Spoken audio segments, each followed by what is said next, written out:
What's up, Tech Gang? Stefan here from TechRight. Today we're going to be comparing the new Nord N200 5G versus the Galaxy A13 5G. Stay tuned.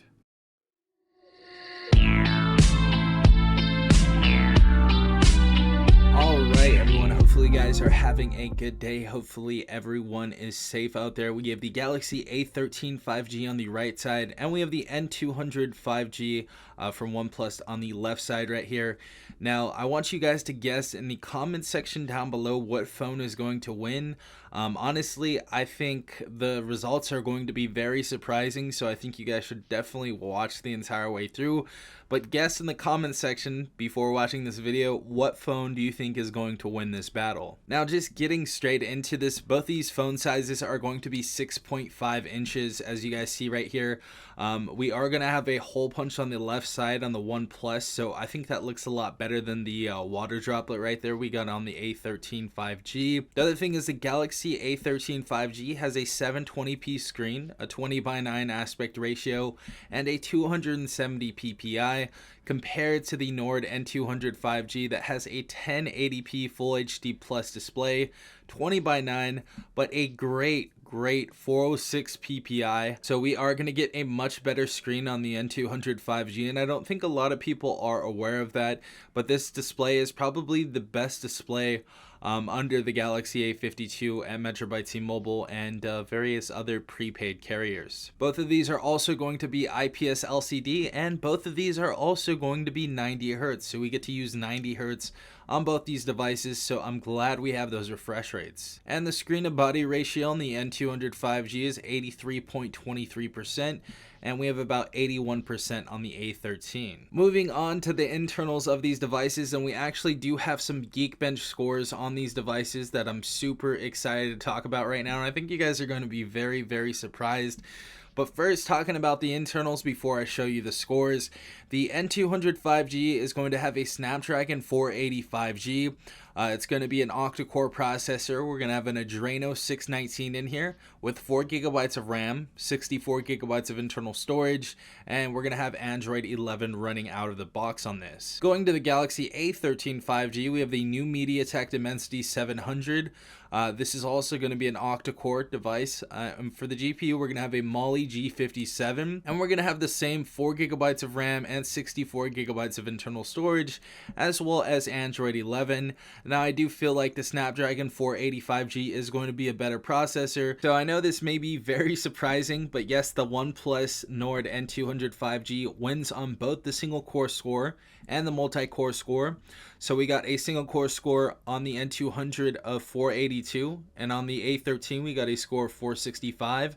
And the multi-core score really surprised me, just because it was dramatically different. So the N200 received a score of 1557 and the A13 only a score of 1096, and this really surprised me because this is even above the Redmi Note 7. So we're even fighting the Redmi Note 8 Pro, so that's very impressive from the Nord N200 5G.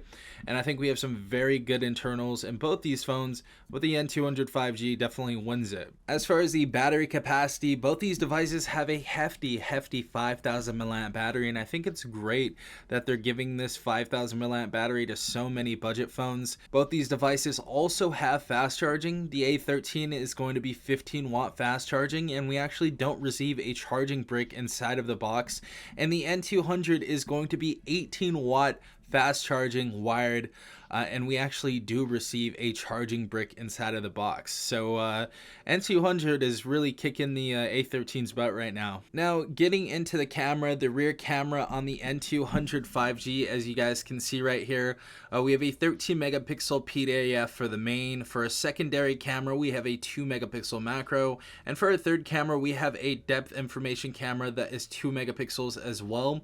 And getting into the A13 5G, our main camera camera is going to be 50 megapixels, and that's going to be our PDAF as well.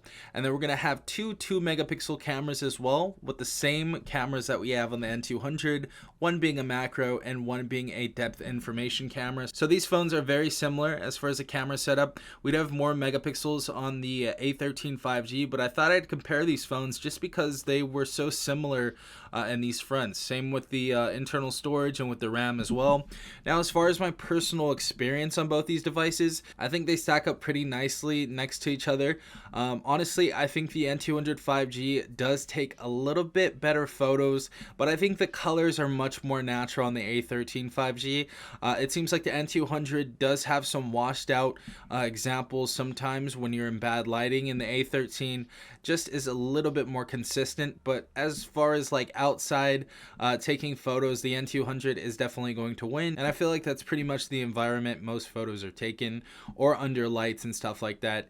So the N200 would win for that as well. As far as a front facing camera, we do have that water droplet notch in the A13 that I think is doesn't really look too nice.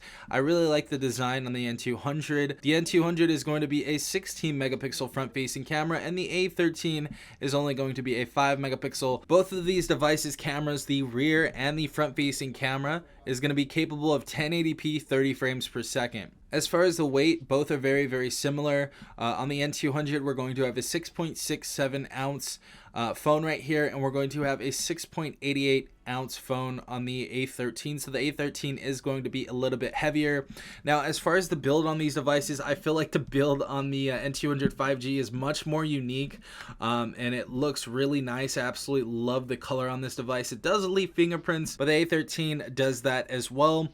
But I think this just looks very, very plain and underwhelming. I don't think it's nearly as good as the OnePlus N200 and the style of that device. Both these devices do also have a plastic frame all around the chassis, as well as the front and the back of the phone, other than of course the glass screen. But I would say the N200 5G feels more premium. The A13 still feels pretty decent, but I don't think it's really on the level of the N200. As far as the fingerprint sensors on these devices, on the right side we are going to have a side fingerprint scanner, and I do love the design of the side fingerprint scanner on both these devices, how it doubles as the power button, and I think honestly that's my favorite way to unlock a phone. But the N200 5G, I just feel like is a faster fingerprint sensor, and we're gonna go ahead and show you right now why. So we have the A13 5G right here. 3, 2, 1, go.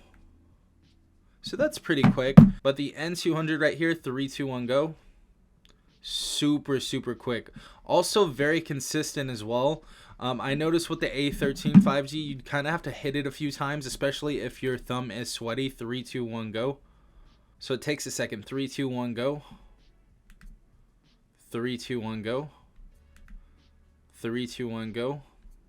I feel like the fingerprint sensor is just a little bit better on the N200. I also very much like the indent right there. So even in the dark, you can fill out the power button / fingerprint sensor. I really like that. Great thing about both these devices though is they both have a 3.5mm headphone jack, both have a Type-C cable, and both have a mono speaker as well. And as far as the speakers, I feel like the speaker is a little bit better on the N200 5G. The other thing, I don't know if really anybody cares about this, but the other cool thing about the N200 is it has FM, and it also has stereo, which the Galaxy A13 does not have on the phone, which is kind of weird. Both of these devices are also NFC compatible, so that's really nice to see. And both also do have Type-C reversible charging, which is nice to see as well. So I'm going to make my final verdict right here. I think the N200 5G is a better phone, and I think this is one of my favorite phones, or my favorite budget phone at Metro by T-Mobile right now.